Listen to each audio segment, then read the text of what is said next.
Alpha और omega समूह। हमारे प्रभु और उद्धारकर्ता यीशु मसीह के अनमोल नाम में आपको नमस्कार। आज ईश्वर के नामों पर हमारे अध्ययन में हम अल्फा और ओमेगा, शुरुआत और अंत के नाम पर ध्यान देंगे। अल्फा और ओमेगा कौन है? बाइबल में अल्फा और ओमेगा ईश्वर और ईश्वर के पुत्र यीशु मसीह पर लागू होता है। पुराने नियम में ईश्वर को शुरुआत और अंत कहा जाता है।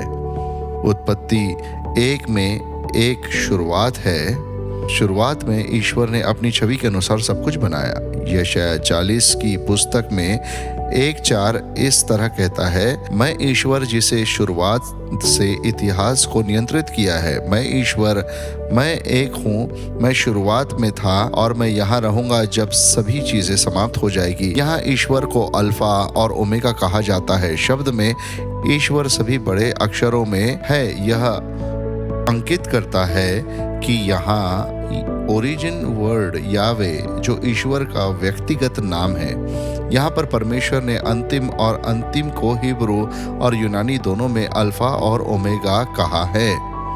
अक्षर का प्रयोग उनके पहले और अंतिम, आरंभ और अंत के लिए भी किया गया है, जो अल्फा और ओमेगा है। नए नियम में यीशु ने शुरुआत और अंत कहा।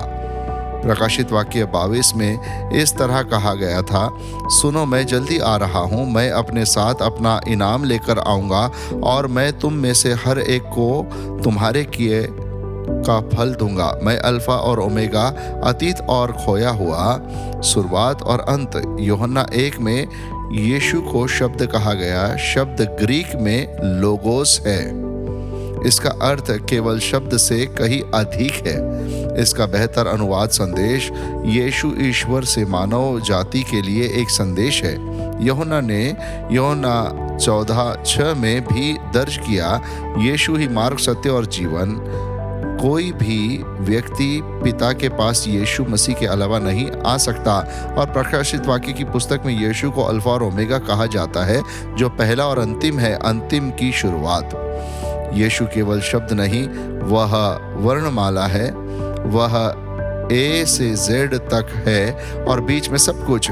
एक विश्वासी के रूप में जब आप लेंटन अवधि में गुजरते हैं तो हमारे परमेश्वर अल्फा ओमेगा, शुरुआत और अंत, आप सभी को हमारे प्रभु और उद्धारकर्ता यीशु मसीह के मार्ग पर चलने के लिए मार्गदर्शन करे, जो शुरुआत और अंत है। आमीन। आइए प्रार्थना करें। प्रभु यीशु मसीह, सहायक और ओमेगा, सभी विश्वासियों को आप पर अधिक से अधिक भरोसा करने में मदद करे और महिमा और उद्देश्य के लिए अपने मार्ग में चलने में, यीशु के नाम में आमीन।